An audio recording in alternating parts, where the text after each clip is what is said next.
All right. Hello, everyone. Thank you so much for joining us today for our quarterly Neonatal NIRS Consortium webinar. We have the privilege of two speakers today. First, we have Vivek Shukla, who is a neonatology fellow at University of Alabama in the Division of Neonatology. And our second speaker is Dr. Ravi Patel, who's an associate professor in the Division of Neonatology at Emory University. We'll have Dr. Shukla go first, and he'll present his project.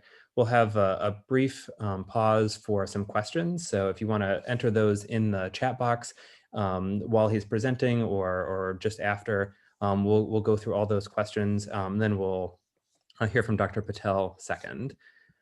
Just a little reminder for those of you who might be newer to the NIRS Consortium. In the past, we've had PAS events in person and virtual. We've been doing quarterly webinars so far this year. This is our third for the year. We have a number of different topics that we have planned for future meetings, and we'd love to get your input for other topics that might be not on the list here. If you aren't already subscribed to our consortium mailing list, please send an email that I've highlighted in red on the screen here. Go ahead and send us an email and we'll add you to our list. And then something new, all of the webinars, since we know not everybody is always able to make it based on clinical obligations and time zone differences and whatnot, all of our conferences are recorded, and we have a YouTube channel now, which that's the address for it. So if you'd like to go back and watch any of the old sessions or today's session down the line. So I will stop sharing my screen now. Without further ado, I'd like to introduce Dr. Shukla, who will be presenting his project titled Abdominal Tissue Oxygenation by Near-Infrared Spectroscopy and Gastrointestinal Morbidities in Preterm Infants. All right, take it away.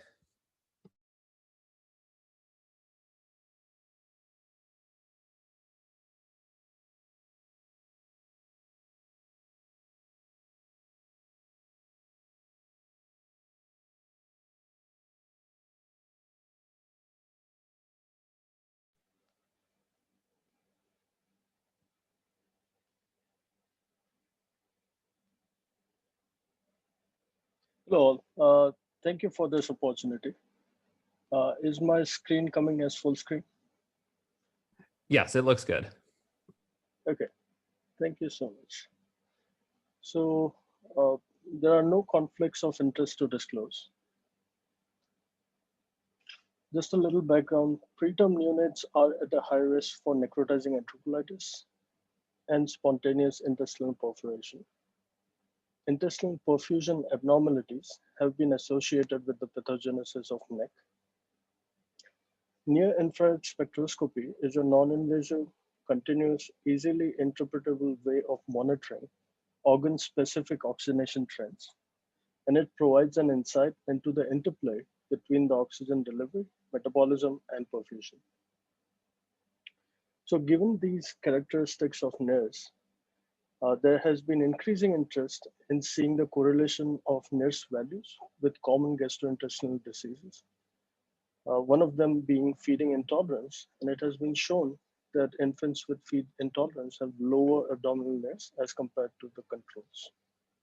Likewise, there have been a few studies on necrotizing enterocolitis and abdominal NIRS.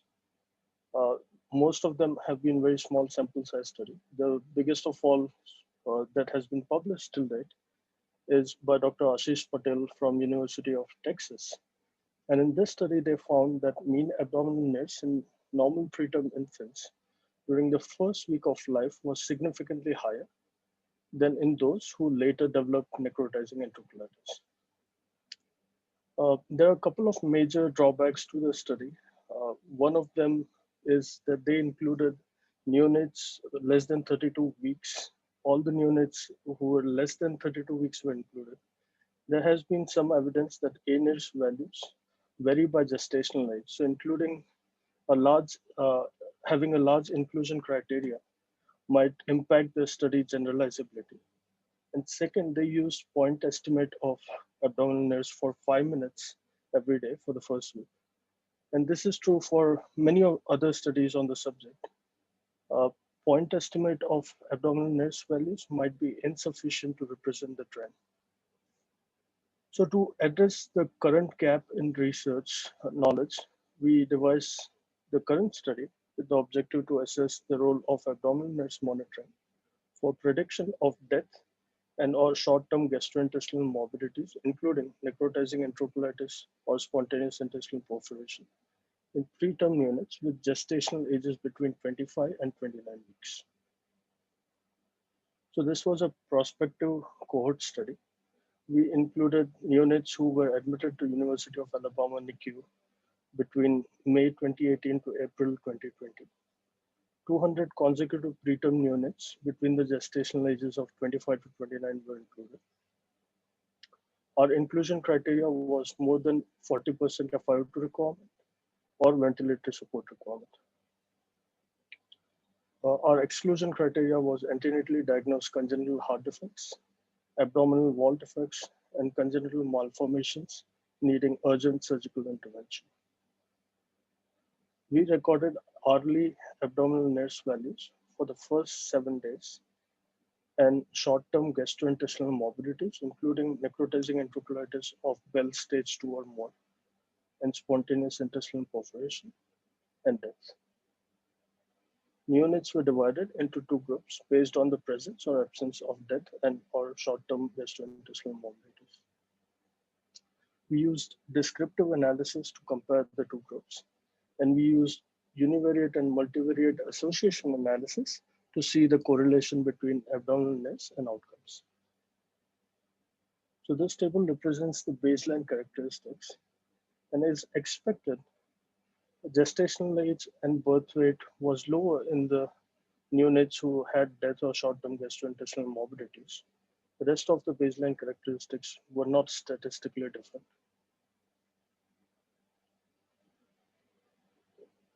This figure represents the trend of abdominal NIRS value by outcome. On the y-axis, we have abdominal NIRS with mean and standard error. And on the x-axis, we have hours after birth. The neonates who had death or short-term gastrointestinal morbidities are represented with the red line, and the control group is represented by the blue line. So as we see here, both the groups started at a high abdominal NIRS value, and there was a gradual trend of decline in both groups. Of note, abdominal NIRS values were significantly lower in neonates who had died or had neck or spontaneous intestinal perforation, starting at 72 hours after birth, and it continued for the first 7 days. All p-values were less than 0.01, and this was also seen on multivariable analysis. So the limitations of the current study include that this is a single center study. The design is observational non-blinded. Factors that can potentially impact tissue oxygenation, like oxygen saturation, blood pressure, CO2 levels, although they are closely monitored and managed as per evidence-based unit protocol for all units, were not adjusted in the analysis. So to conclude, lower abdominal tissue oxygenation after 72 hours of birth is associated with an increased risk of death, neck, or SIP in preterm neonates. Interventional trials could assess if maintaining abdominal tissue oxygenation more than a certain value decreases the incidence of death, neck, or SIP in preterm neonates. And secondly, whether feeding increments per the abdominal NIRS values reduces the risk of death, neck, or SIP in preterm neonates. Thank you all for your attention. I want to thank the UAB NeuroNICU team for all the support, and I'm open to any questions. All right. Thank you for that great presentation. We have some questions in the chat here. So the first one, so how many, do you have a general idea of how many babies wound up being the neck babies or babies with SIPs? Yes. So SIP was around 5 and the rest were neck. And the reason that we included both was that our unit has moved away from like surgery as the first option for neck or SIP.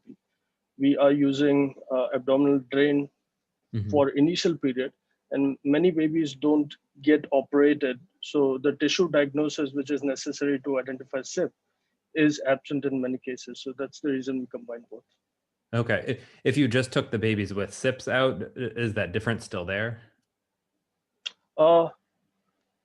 So as I said, like it's hard to identify SIP from neck without the tissue diagnosis. Okay. And many of the clinical characteristics overlap between them. So it was hard for us to individually diagnose like which cases were SIP versus neck. Okay. So the NIRS monitoring that was done at the bedside, did you, was this available? Did people see this and maybe make clinical changes based on it, or were people blinded to it? Yeah, so far we have not started doing clinical interventions based on the NIRS value. This was just an observational design study. And it was, yes, non-blinded. So the providers were able to see the NIRS values. Okay. Did you do any post-processing of these values, or this is just the measurement straight off the monitor? Yeah, we did not do any post-processing. And this was straight from the monitor for the given hourly period for this first 7 days. This is a great question. Did indomethacin usage, was that different between any of these groups?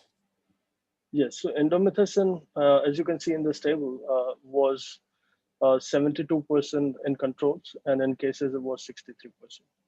Okay. And it could also reflect that the gestational ages and the birth rate was low. So there is individual provider preference of like whether or not to administer indomethacin for IUGR or SGA babies. So that might be the reason.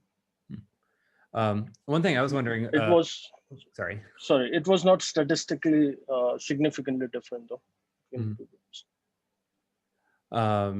The one thing I was wondering, that during this monitoring period that you had, were any of these babies fed at all, or was it a mix? Yes. Okay.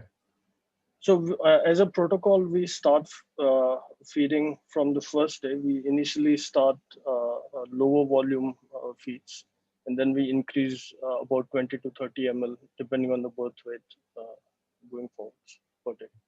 Okay. And then I know you have the slide up here, the methods that that babies needed to be on at least 40% to get into the study. By the end of the two groups, were they on similar or different forms of respiratory support? Trying to get at the idea, did the babies with the lower abdominal NIRS have worse lung disease, on more oxygen, and so on? Yeah, so the inclusion criteria was set to 40% because to justify the use of NIRS and to rationalize like use, because we had about 6 machines and we had more babies. So just to have a cutoff of inclusion. And secondly, we followed all the babies till discharge. So we are right now processing that data. And due to the COVID situation, we were not able to get the final analysis. But that is one of the things that we'll be looking at. Okay. A good practical question. Did you monitor any other sites with NIRS at the same time, like cerebral or renal NIRS? And then also with this really prolonged monitoring, did you have any adverse skin events? So except for one skin breakdown, we did not have any other, and that too was questionable. We did not have any side effects with the application of NIRS monitor. Secondly, we did cerebral NIRS monitoring as well, and we are in process of quantifying the cerebral versus abdominal NIRS difference and whether that impacts outcome. So that's one of the analyses we'll be doing. Okay, great. We look forward to that. A great question that lots of people have hypothesized about in the past, the accuracy of NIRS in the abdomen, where there's things like meconium, especially these are babies that were just born for the most part, and how much that influences the value. So one of the study procedure was to have a constant site for NIRS monitoring. So we used the right lower quadrant. There have been a few studies showing that the right lower quadrant is most approximate to the splanchnic oxygenation levels.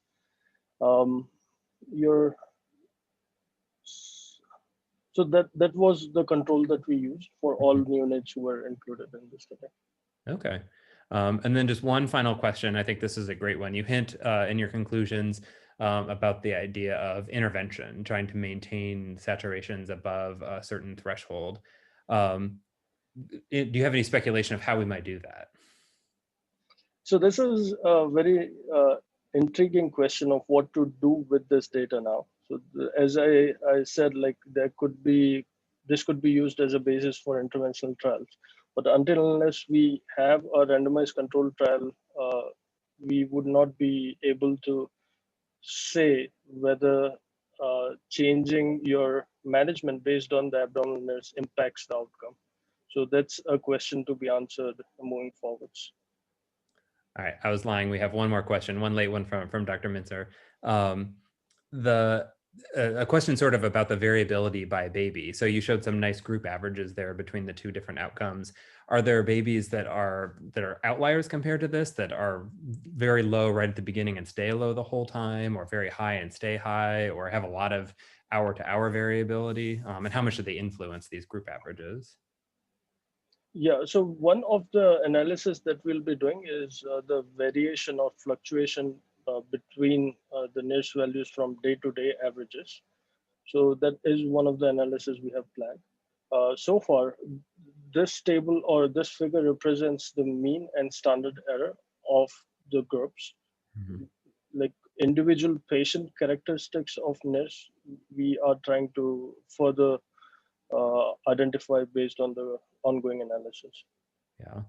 Yeah, but even looking at your plot here, I guess you get the sense that the amount of variability in the babies with the good outcome is much less. They have much smaller error bars there. So that's not surprising. We found very similar things in cerebral saturations as well. The babies that are going to have good outcomes have very stable, constant cerebral blood flow, cerebral saturation, cerebral oxygenation. All right. Well, and thank there you. have been Go ahead. yeah, just to complete, there have been a few studies identifying fluctuation and its impact on outcomes with gastrointestinal outcomes. So we are also trying to replicate and to see whether that analysis holds true in our group of infancy. All right. Well, thank you so much for your presentation. That's great work. We're very excited to hear more from you in the future. Thank you so much for this opportunity. Thank you. All right. So we will switch gears now. And next, we'll have Dr. Patel, who will be giving a talk on enteral feeding, probiotic exposure, and intestinal oxygenation responses to red cell transfusion. All right, take it away, Dr. Patel. Thank you, and thanks for the opportunity to present on this webinar. I think this ties nicely with Dr. Shukla's talk, and I'll start with a few disclosures. Particularly relevant to this is a co-investigator study where some of the near-infrared spectroscopy monitoring equipment is provided by Medtronic. And also I serve on the DSMB of a probiotic trial led by Infant Bacterial Therapeutics and Premier Research. So, our disease focus and what really got my interest and our group's interest in NIRS monitoring was really necrotizing enterocolitis. And many of you are familiar with this. It's the most common single cause of death between 15 days and 2 months of age. This is data from the NICHD Neonatal Research Network, where you can really appreciate kind of this later onset morbidity. And I think a lot of interest has been in early cerebral NIRS monitoring when babies are at risk for intracranial hemorrhage in the first week to 2 weeks of life. But our focus has really been in this kind of window when infants develop NEC later on, particularly beyond the first week of life, and trying to understand that. And when I think at a high level of what are the factors that influence the risk of NEC, and this is simple and not complete, and I would emphasize these are multifactorial etiology of NEC. So it might not just be any single one of these factors, but often these might interact with each other. But really, the first is non-human milk feeding. We know the best way to prevent NEC is the use of ideally mother's own milk, or if unavailable, donor milk. Inconsistent feeding and standardized feeding regimens have been associated with a lower risk of NEC. And then something I'll touch on later is the role of dysbiosis and kind of abnormal intestinal colonization, the risk of NEC. But As a fourth, I think it's plausible to add this abnormal intestinal oxygenation as a potential risk of NEC. I think this link has not yet been established, and Dr. Shukla kind of highlighted some of the studies that it probably needs, hopefully more data to actually show this link closely. But I'll share why I think this is a reasonable thing to put in as a potential driver for NEC. And that, if you think of kind of intestinal oxygenation here, just focused on kind of the delivery component of oxygen delivery to the gut, and kind of this simple explanation of, well, it's going to be a function of cardiac output and kind of the oxygen carrying content of blood, and the two determinants of that are going to be hemoglobin. And so if decreased oxygen delivery, abnormal oxygenation should influence the risk of NEC, then there should be some association between less oxygen content, carrying content of blood, arterial oxygen carrying content, and so lower hemoglobin. And similarly, there should be an association between lower oxygen saturation, so how well saturated that hemoglobin is, and less well saturated, and that these things should ideally potentially influence oxygen delivery and then the risk of NEC. So if this is a plausible risk factor, what do we know about that? So I'll start with the role of anemia. This has been of interest in our group in terms of how it might relate to NEC, and this was a analysis that we published a few years ago looking at the association between severe anemia in a given week. This is looking at the cut point of a hemoglobin less than or equal to 8 grams per deciliter, informed by kind of threshold trials, the lower arm of thresholds, and the risk of NEC in a given week, breaking this down into kind of 1 week blocks in time varying exposures. And there was this association between anemia in a given week and a higher rate of NEC. I would say pretty imprecisely estimated, but a significant association, reliable, and kind of bootstrapping of models. And this was present in kind of analyses looking at kind of traditional covariate adjustment, as well as in expanded analysis accounting for kind of the propensity to receive red cell transfusions, so inverse probability of treatment weighting. Importantly, no association between red cell transfusion and the risk of NEC in this analysis. Then in the subset of babies who need red cell transfusion, kind of a more precisely estimated association that as hemoglobin declined for every 1 gram per deciliter decrease, there was an increase in the cause-specific hazard ratio for NEC. This was significant, kind of reliable in the models. And so I think this is some epidemiologic data, and of course there are going to be trials as well looking at this. And part of, what's the mechanism, and we have some colleagues at Emory University, Connie Arthur and Sean Stoll, have kind of reverse translated this to try to understand the mechanisms behind kind of what might explain how anemia influences the risk of NEC. And it does look like in mouse pups, if you make an anemic, you can actually measure and quantify the level of tissue hypoxia at the villus, and there is tissue hypoxia that occurs at the intestinal villus, and that tends to be pro-inflammatory and leads to macrophage activation and kind of pro-inflammatory cytokine production and gut barrier dysfunction, and kind of more mechanistic insight by another group led by Keel Maheshwari at Hopkins. So I think there's some plausibility regarding this as a role. The second is the role of saturation targets. So how much hemoglobin do you have, but also how well saturated that is. And for that, I think we have better data, and this is from the NeoProm meta-analysis. This is the individual patient data analysis from several of the oxygen targeting trials. And if we look at the data pulled from these trials that looked at lower oxygen saturation targets, 85 to 89 versus 91 to 95, you can see that the infants that were randomized to lower oxygen saturation targets had a higher risk of NEC, 9% versus 7%, and that was a significant difference in groups. So I think both of these findings probably suggest that hemoglobin or how well saturated it is, i.e. the SAT targets, potentially could influence the risk of NEC. I think there's plausibility in kind of inclusion of that in that first driver diagram. But of course, these are imperfect in terms of the assessment of how this actually relates to delivery of oxygen to gut and other tissues, because it doesn't account for cardiac output. And one thing I've left off completely is oxygen consumption. And so I think that's where NIRS potentially has value in trying to understand that. And of course, this is going to be more weighted towards the venous blood, and of course, you don't know if NIRS goes up or down, how much of that is related to delivery versus changes in consumption. But we've been interested in this as a tool to try to understand specifically how babies respond to red cell transfusion, and separately to that, the role of anemia and how it relates. This is kind of a HIPAA compliant infant on the left, and you can kind of see the mesenteric getting monitored for mesenteric oxygenation. When we first started doing this, this is initially started by work by Terry Marin, who's now at Augusta University, and Cassandra Josephson, looking at kind of pre-transfusion mesenteric values. You heard some of the comments about kind of the reliability of the signal, and I would say that's always a concern with mesenteric NIRS. And so you look, and this baby's monitoring is, most of these values here, each dot is a 5-second kind of NIRS readout. So this is looking at kind of non-average individual values. Anything red is at the lower limits of detection. And I'll talk a little bit about kind of the issues with that. And so this is an infant who's, most of the values are kind of at the lower limit of detection. Is this, reflective of actual mesenteric regional saturation? Is this an artifact with, what's going on? And then, you give this baby a red cell transfusion.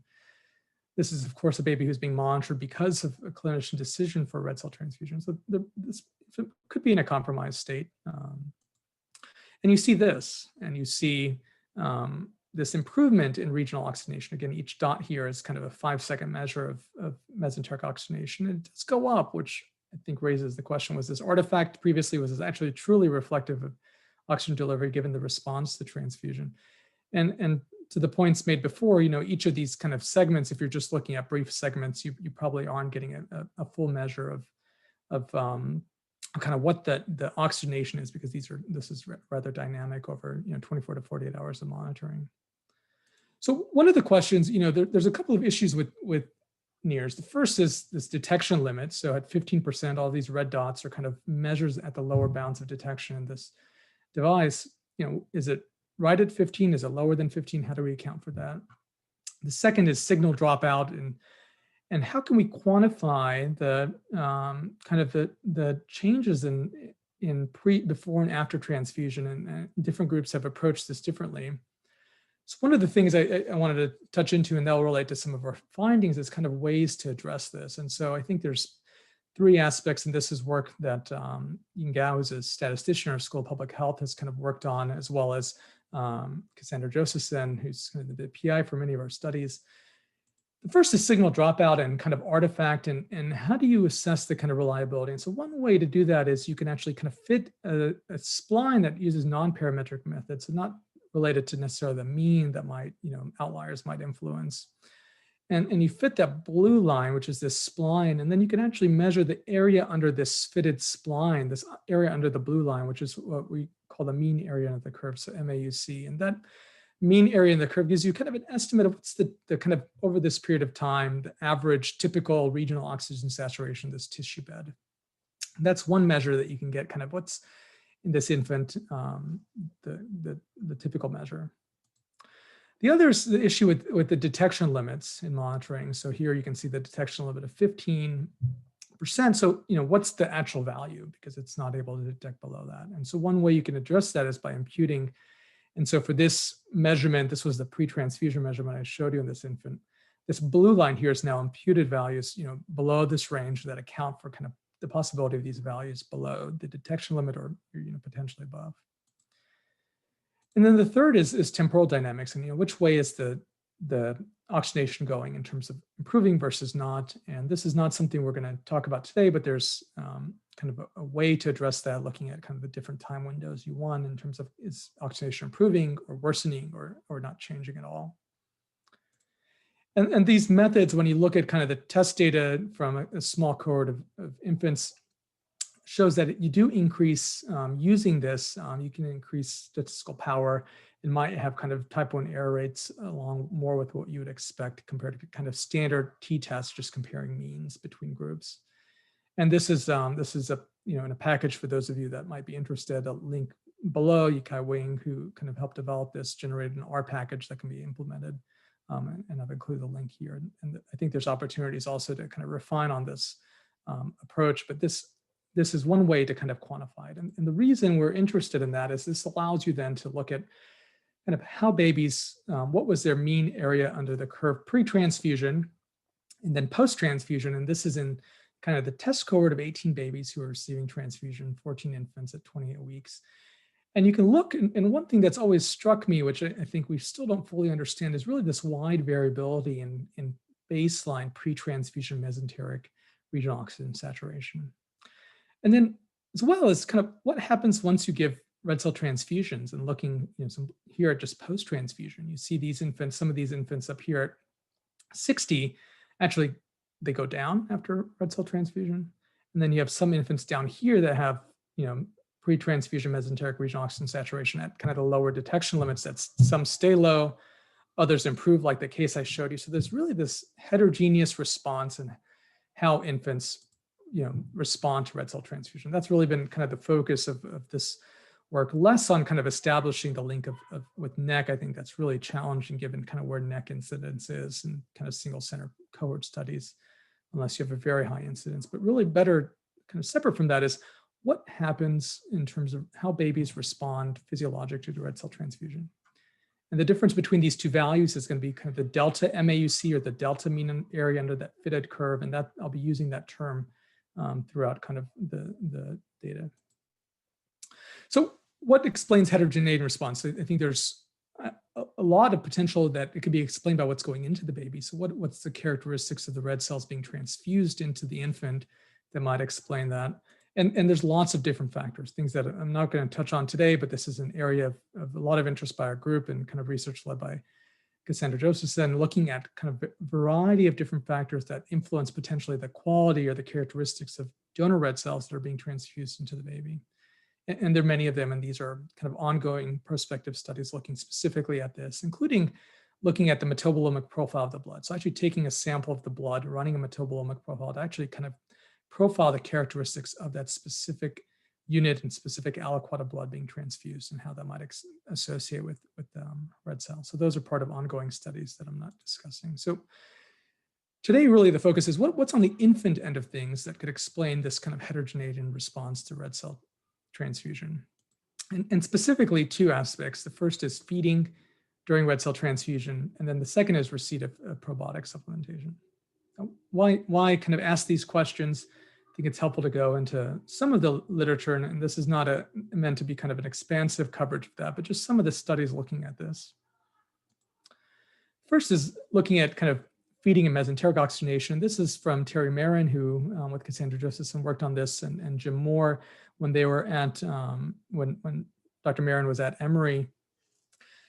And this is a cohort of 17 infants that looked at whether or not they were fed during transfusion and kind of the trajectory in regional oxygen saturation following transfusion, looking at kind of each subsequent feed. There's a suggestion that infants not fed during transfusion, and this varied a little bit by gestation, postmenstrual age, that they kind of went up, whereas those that were fed during transfusion went down over time. Although importantly, these infants started at different baselines, and I'll highlight the importance of that as we share kind of our new results.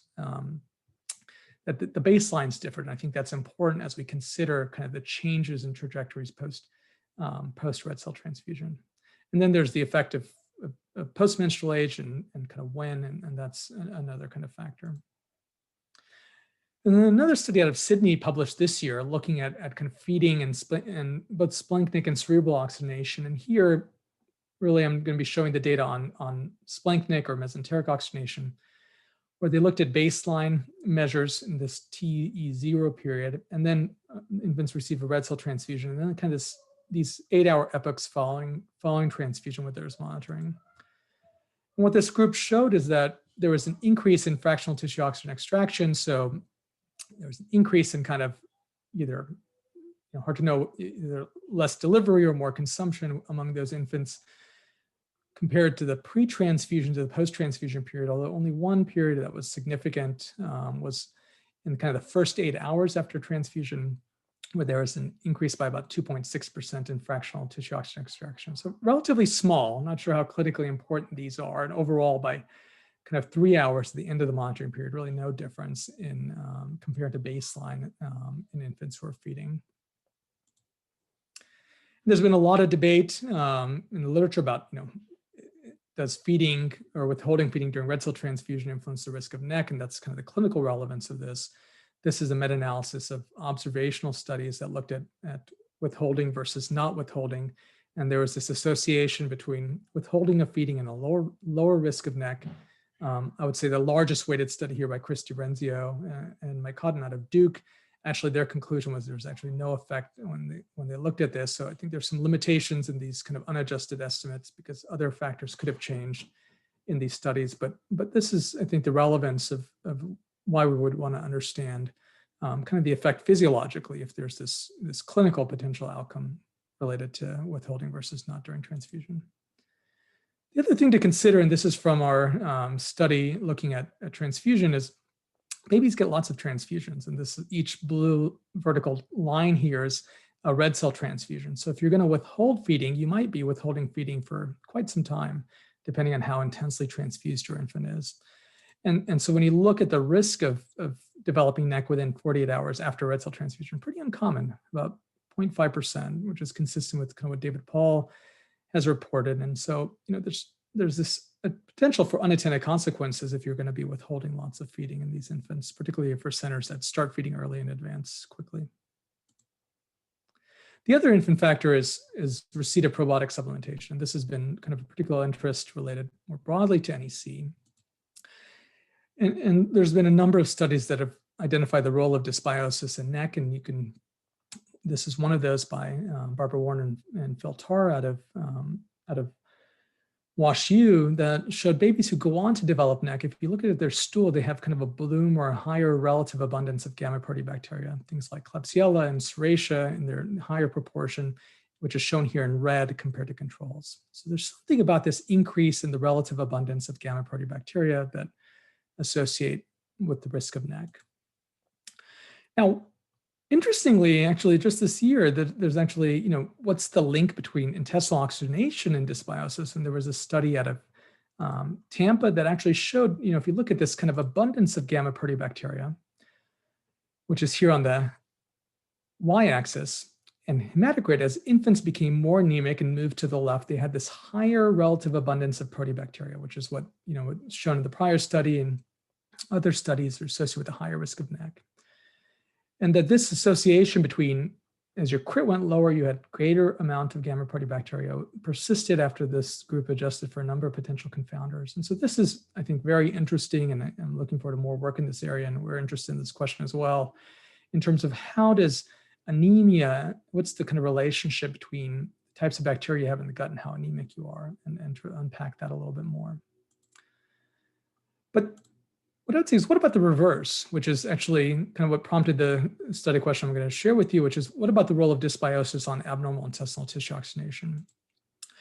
And that was, plausibility of that was actually from this study that the kind of bacteria you have in your gut produce dietary amines, things like tyramine, and these dietary amines are, generated by lactobacillus found in probiotics as well as in foods, and they may have vasoactive effects on the gut, and that these dietary amines might relate to splanchnic vasoconstriction. Here they're using kind of a rat aortic ring model, so not a model for preterm infants, but that these amines may actually promote digestion through stimulation of gut and improve blood flow, which is what you'd expect to occur. And that, I think, is relevant as you think about the effect of probiotics. And that leads to the question, well, if dietary amines and kind of the gut bacteria influence blood flow, that increased blood flow might improve oxygen delivery. What about probiotics and intestinal oxygenation? And this was a part of kind of a subset of a randomized trial looking at babies who were randomized to receive probiotics versus control, and they were monitored with looking at their intestinal blood flow velocity, kind of pre and postprandial. And in the first graph here is time averaged mean velocity. So those infants that had received exposure to probiotics had an increase in intestinal velocity compared to control. Now, it wasn't persistent when looking at other measures like end diastolic velocity or peak systolic velocity, but this suggested the potential that probiotic exposure might actually influence intestinal blood flow, and also that there's some biologic plausibility based on these dietary amines affecting vascular regulation. So that's kind of the basis of this prospective cohort study that we conducted that really wanted to evaluate the association between feeding during red cell transfusion, as well as receipt of probiotic supplementation with changes in mesenteric oxygenation before and after red cell transfusion. So here, specifically looking at the impact of these two exposures on mesenteric oxygenation around transfusion, not just mesenteric oxygenation around feeding. And our hypotheses were that infants who are receiving feeding around red cell transfusion would have a decreased change in mesenteric oxygenation, so a lower delta MAUC compared to those that weren't feeding. Whereas infants receiving probiotics would have a greater change in mesenteric oxygenation, so a greater delta MAUC compared to those not receiving probiotics. And in this cohort, we included initially very low birth weight infants and then revised to less than 1250 grams just because the bigger weight infants don't receive red cell transfusion. These were babies who were enrolled after consent within 5 days of birth, but really monitoring was focused after this period, after consent from the parent or guardian. And these were transfusions that were monitored when possible.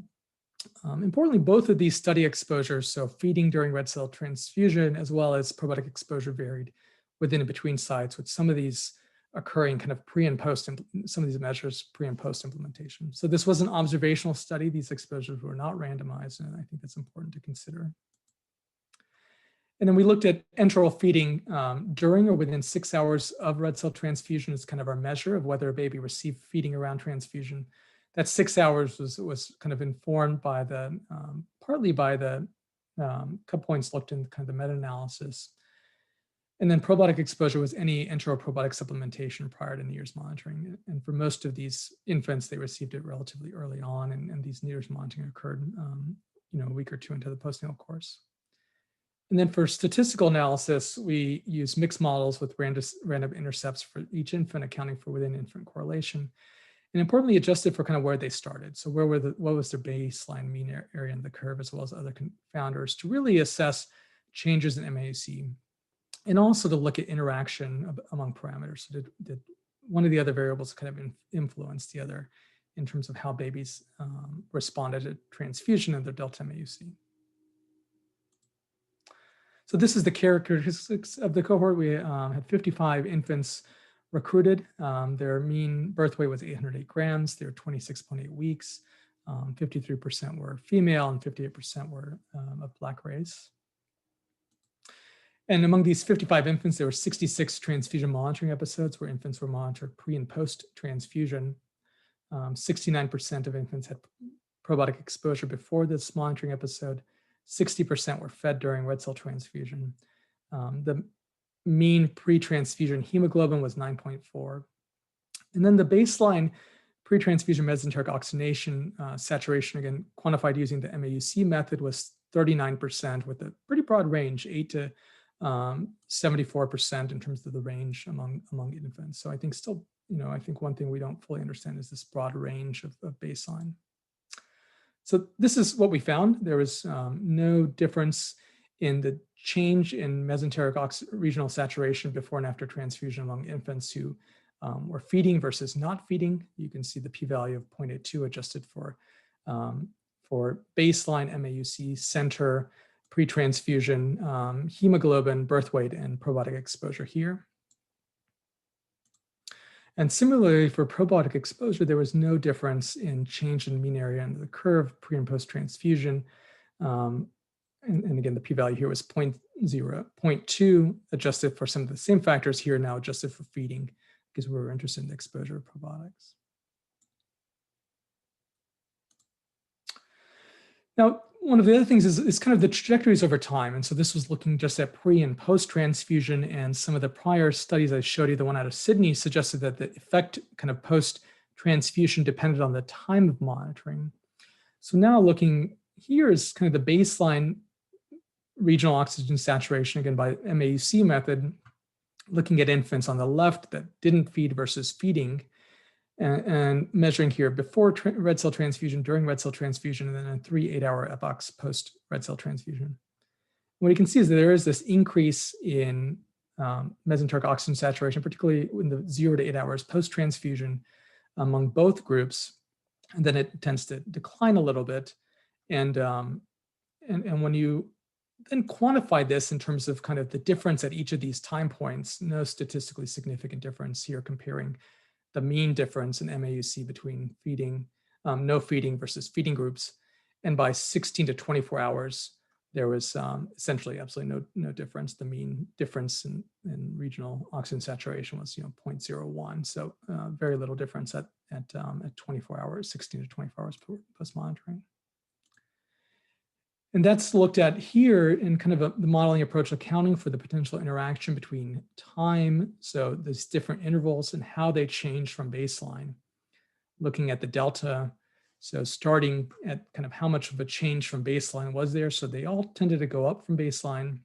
You can see a relatively small increase during red cell transfusion that continues to increase, and then a little bit of a decline afterwards. But that the change over time from baseline did not differ by feeding. And this is assessed by looking at a feeding by time interval interaction in the statistical models. Again, adjusted for those factors listed below. Now, what are factors associated with changes in mesenteric regional oxygen saturation over time? And so, if you looked at the two study exposures we were interested in, both whether infants fed during red cell transfusion compared to not fed over time, no evidence of any statistical evidence of an effect. Similarly, no statistical evidence of an effective probiotic exposure and regional oxygen saturation over time, or pre and post transfusion. But there were three factors that did influence regional oxygen saturation over time. And the first was baseline. So where you started was significantly associated with how infants responded to red cell transfusion. And then of course, time, which makes sense. You would expect that regional oxygen saturation improves over time. And then the interaction between baseline mesenteric oxygenation and time, which means that the changes over time that you observe depended on where you started. And I think that's clear in this next figure, which is now looking at kind of change from baseline, so the delta MAUC, and the different time intervals from during transfusion, 0 to 8 hours, 8 to 16 hours, and 16 to 24 hours. But here we looked at kind of where infants started, and looking at kind of the 25th percentile of baseline MAUC, the 50th percentile, and the 75th percentile in blue. And so if you looked at the infants in red that started at the 25th percentile, they were the infants that tended to have the most improvement in change in baseline in terms of their regional oxygen saturation. Whereas those infants that started higher, so started at the 75th percentile at 51%, they tended to have the least, and if you looked at kind of 16 to 24 hours after transfusion, were the least likely to improve. So based on this data, our conclusions are that feeding during red cell transfusion is not associated with changes in mesenteric oxygenation, that probiotic exposure is not associated with changes in mesenteric oxygenation around transfusion, but that pre-transfusion baseline, where you start before transfusion, is associated with the response to transfusion, and I think suggests that those infants that are most likely to benefit from red cell transfusion are those that start lower. I think that wouldn't surprise many of you. I should emphasize these are observational studies, so we couldn't account for all potential confounders regarding whether or not infants, why infants were fed versus not fed during red cell transfusion. We try to adjust for that. And importantly, you account for the baseline. So you did account for kind of where infants started, but there are limitations to that. I did want to recognize our research group at Emory, including Cassandra Josephson, who's been the principal investigator of kind of broader studies trying to understand how babies respond to red cell transfusion. Has been a wonderful mentor of mine, as well as our statistical colleagues and funding, and of course the infants and parents who have volunteered to be part of our studies, and happy to take some questions. All right, thank you. That was a fantastic presentation. I really enjoyed that quite a bit. That's just a reminder to everybody, any questions that you might have, go ahead and put them in the chat box and we can discuss them. So this is great data. I really enjoyed seeing what you've been working on. One thing I was wondering is how much, particularly your point about where you start influences what your response is. Do you think that actually has to do with the autoregulation of intestinal oxygenation, that babies that started at a better spot have better autoregulation and respond less chaotically to that transfusion? Or do you think this is another factor that's contributing to that? Yeah, that's a good question. I'm not sure, how. I think it might be that those infants that start lower at this kind of, at an imbalance of kind of maybe more of an imbalance of delivery consumption, where you're going to see that immediate effect. but hard to know. The missing piece, of course, that you'd love to have is kind of measures of flow to see how those change compensatory, which you don't have. So it's hard to kind of infer, the babies who start higher, do they have compensatory changes in flow that kind of even out and lead to kind of nullified effects in regional saturation of consumptions held constant. And that's, I think, hard to kind of sort out in this data. So, we just have measures of regional saturation. So I think that's a good question and not one that we can really answer from that. Sure. So Dr. Chalk had a question about probiotic usage. So what criteria do you use for giving babies probiotics? Yeah, so these were from kind of different centers, and some of these data were kind of pre-post implementation of kind of probiotic exposures. So they kind of took with a natural history experiment in terms of looking at baselines when probiotics weren't being used or actually reversed. And the criteria is generally very low birth weight infants who are receiving enteral feeding. So all of these babies would have been eligible for probiotic exposure. And so that's, that part of the kind of unexposed groups are babies who were measured in kind of the epoch before it was being used. A question from Dr. Alambama about the difference between the babies that had the big drops in the NIRS signal, before and after the transfusion. Were there other factors? You showed a table of a lot of the different factors you looked at that might have influenced this delta MUAC. But were there other vital sign changes, ventilator changes between the groups, and then of course outcome differences? Yeah, we have been monitoring these infants. Very few of them developed NEC, and the hope initially when we started, and so for kind of the broader studies looking at transfusion, we've recruited 198 infants, and the hope, the goal is to get 220 monitor. That's kind of a separate prospective cohort to hopefully look at NEC. The challenge has been NEC is going down, which is good for infants, but challenging to then study. And I think the link between mesenteric NIRS value and changes in how they lead to later morbidities, I think that's going to be, at least in this cohort, hard to show. So just too few events to have any confidence in that association. I think in individual cases, you see these declines after transfusion, then babies go on to get NEC. So I think there's always this kind of interesting observations on a N of 1 basis that are interesting, but systematically looking at it, I think hard to know. But it is, the kind of what influences that delta MUAC. We do have in a subset of these infants vital syncs, so we can look at kind of oxygen saturation changes, at least in heart rate. We don't have that in all of the, because of some of the issues with the monitoring. So we haven't looked at that data yet, but we do have heart rate and saturation and kind of paired with the mesenteric NIRS, and we're a little bit looking at that, but that's only in a subset of these infants. And then the other piece that's kind of the other big answered question, which is an area of kind of ongoing studies, is what's the effect in terms of what's going into the infant and the red cell characteristics, and that's and how much does that explain this kind of sometimes paradoxical change, which is you give a transfusion, babies get worse, the oxygenation gets worse. That seems odd. What's going on there? Yeah, I don't think that infant characteristics can fully explain that. Yeah, that was actually going to be one of my questions. That's I think many hospitals have a practice of trying to limit the number of donor exposures to babies, so we'll often split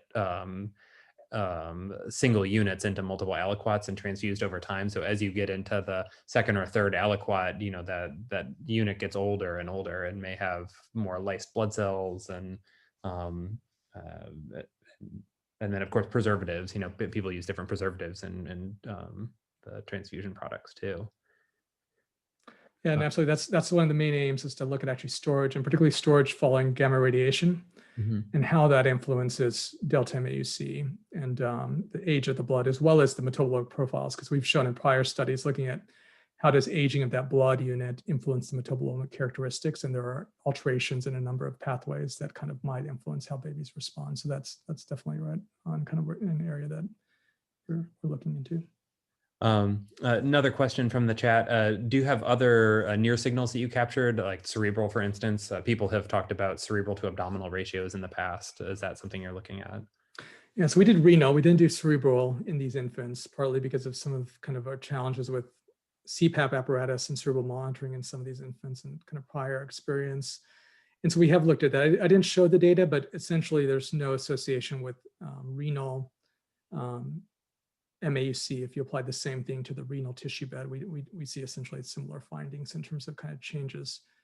And we haven't looked at the renal mesenteric ratios yet, but we do have renal, concomitant renal monitoring these infants.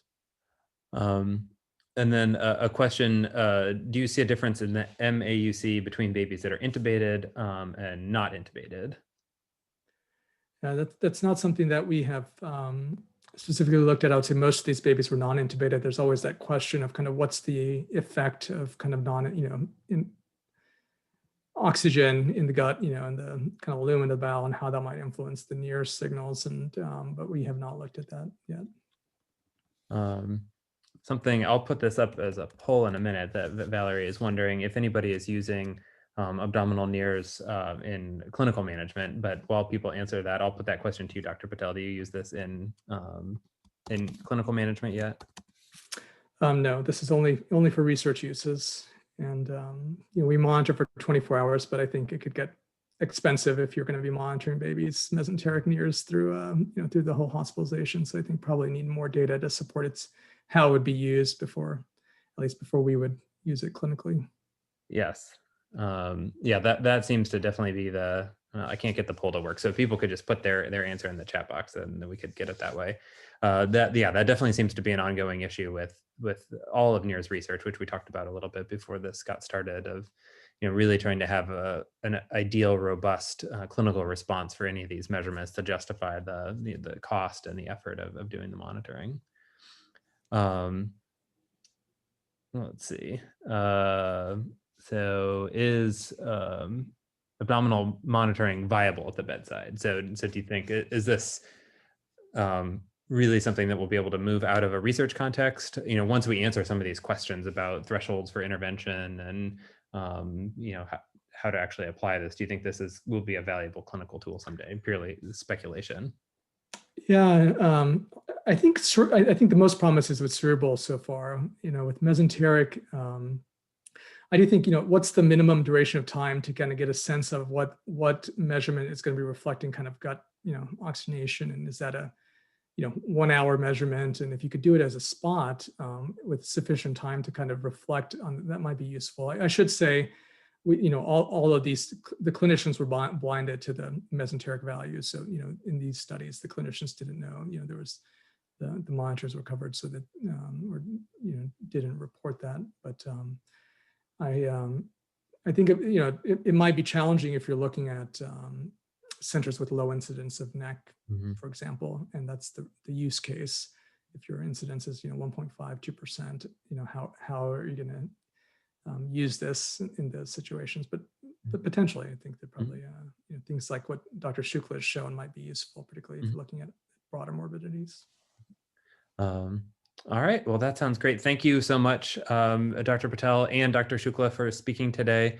For all of you in the audience, we'll continue to send out emails when there are new webinars coming up in the future, and feel free to watch recordings of past sessions, and send a message to our mailing list if you want to join, if you're not already on it. So thank you all again for coming today, and hope you have a great Wednesday.